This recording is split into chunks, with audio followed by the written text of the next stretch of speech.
ये जो सवाल है कि जीवन का सार ही क्या है, बड़े बड़े फिलोसोफर्स, बड़े बड़े दार्शनिकों ने बड़े बड़े उल्लेख कर दिए इस बात को सिद्ध करने के लिए कि इस जीवन का कोई सार नहीं, ये जीवन जीने योग्य नहीं, ये तो बस तुम्हें फेंक दिया गया है इस धरती पर, अब काट लो जैसे उम्र काटनी है।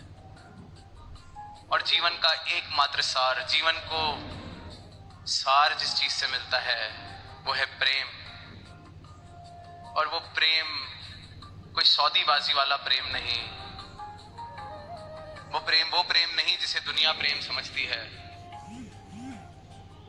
वो प्रेम जो सदगुरु कह रहे हैं कि हम बन सकते हैं, कर नहीं सकते, बन सकते हैं। ये हमारा स्वभाव है। इस परमात्मा को प्राप्त करके, हर एक कण कण में इस परमात्मा के दर्शन करके, जो प्रेम, जिस तरह से परमात्मा ने तुम्हें प्रेम की छवि बनाकर भेजा है, अपनी उस अवस्था को प्राप्त करके खुद प्रेम बन सकते हो। और जब वो प्रेम जीवन में आता है तो जीवन में सिर्फ और सिर्फ सार ही दिखता है। फिर ऐसा नहीं लगता कि जीवन असार है, कि करे क्या जी के। प्रेम ही एकमात्र सार है इस जीवन का। इंसान ने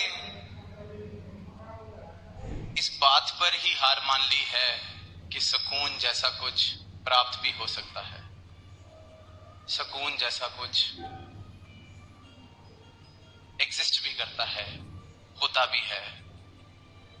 कोशिशें इस कदर की गई इसे प्राप्त करने की, और जब कहीं नहीं पहुंचे तो ये बात माननी आसान लगती है कि शायद ऐसा कुछ होता ही नहीं। क्योंकि जब ये मान लिया जाता है कि ये प्राप्त किया ही नहीं जा सकता या ये है ही नहीं, तो कोई अधूरापन महसूस होना बंद हो जाता है। ऐसे नहीं लगता कि कुछ प्राप्त करने योग्य था, जो सबसे बहुमूल्य था, जिसको प्राप्त करने के लिए ये मानस तन मिला था, ऐसी किसी प्राप्ति से मैं वंचित रह गया हूं।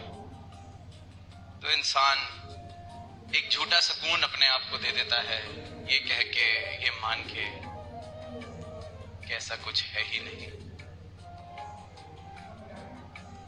और सुकून जिसने भी प्राप्त किया है, उसकी झलक भी किसी ने अगर देखी है, पाई है, किसी क्षण में भी अगर सुकून का अनुभव किया है, तो सारे के सारे इस बात की गवाही देंगे कि सुकून सदगुरु की कृपा से सत्य को पाकर ही प्राप्त हो सकता है।